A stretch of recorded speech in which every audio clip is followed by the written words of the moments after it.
Hey guys, two quick notes. One, there's going to be some live commentary on my qualifying lap because I forgot to turn off mics for GeForce, so it's picking up Discord chat as well. And then also, I don't have a race guide for today. I'm super busy packing for a work trip tomorrow, so I didn't have time to run a race.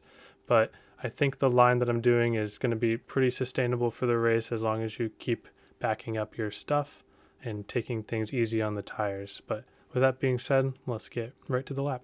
State line. I'd come out for that. As soon as you do. Yeah, I honestly, I don't feel a huge want to race in real life. Like, I don't have the huge fire to that some people may assume that sim racers have. Because one, I feel like I'd wreck the car because my driving style learning something is ridiculous. And I feel like I want to do it just to say I did it. True. That's fair. Get your name on a result sheet somewhere. Right. What's the worst that happens? Maybe you somehow pull a top 5 or you win the thing on accident? Like, I know damn well if I raced, a pavement late model, if I won the thing, just in one off, I probably wouldn't race again. Yeah. I'd want to, but I probably wouldn't. Go out like a champion. Exactly, bat 1,000. Oh, that is so sauce for 2. I hope I can execute this lap.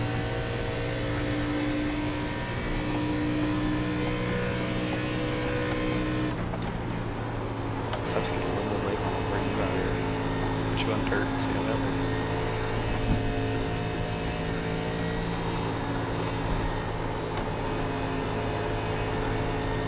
There we go. This is good. Come on, hold on to it. Get me a 5, get me a 5. Ah, it's not going to get me a 5. It'll give me a low 6. 61.7. 53.617. Boys. Alright, let's take a look at that. So first thing we're going to look at is the turn 4 coming to the hot lap here.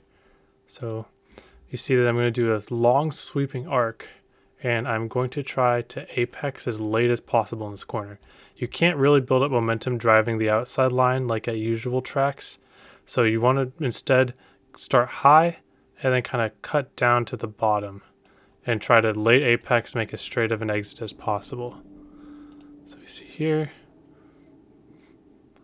I get the car pretty straight pretty early, and it wasn't the best exit as possible. Maybe I lost 0.2 of potential or 0.02 of potential time there, but we carried enough momentum to where it was serviceable for the lap.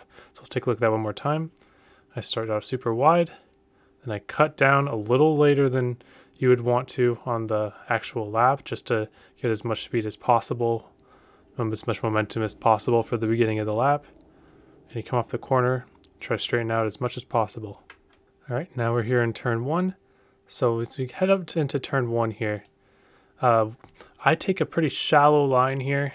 You can kind of go one of two ways, and it's possible either way. You can do the same sort of big arc, but I found it just as fast and a little more consistent to break a little late and head straight to the line and kind of hook it around the bottom.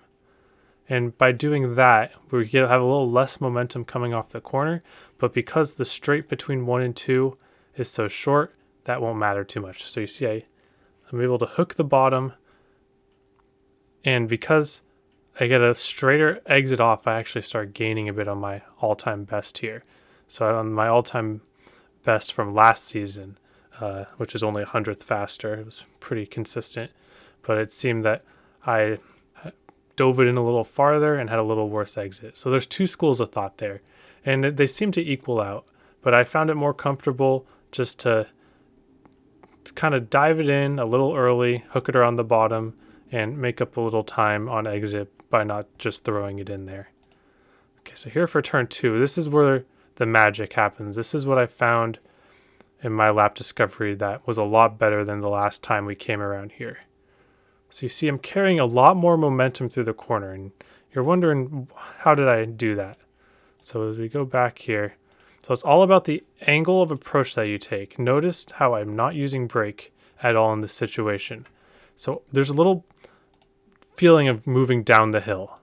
So there's a little banking change that you can kind of feel around like this part of the track. So once you move down that banking change, you can kind of angle yourself so that you go straight over the banking change to where you don't get loose over it. And by doing that, it's able to help me turn down to the bottom. And then I try to almost hit this white curb right here. So I want my lefts to almost touch the left curb, but I want to arc into it. I don't want to turn down early and then drive straight into it. I want to arc into the curb just about. A little bit obviously off it or else it'll screw up your line. But you see I'm almost at the curve and I'm almost able to keep it full throttle here the whole time. And that is worth about 1/10 of a second. That is probably the fastest trick that I've learned so far here. So you dive it down and you arc it past the white line and almost to the curb, and then you straighten out in full throttle, and the loose condition that you create by going over the banking change at the right angle is you're going to be able to carry that speed all the way through, and it's going to pay huge dividends. This is the most important trick of the lap, for my opinion. So you go over the banking change, you drive, you aim yourself just right of the curb, you hook yourself around it, your car gets a little loose, but you're able to stay full throttle the whole way. And we're able to keep our momentum, and we gained a ton of time through center corner by hooking that bottom. All right, and for the last part of the lap, I do a pretty similar idea as turn one.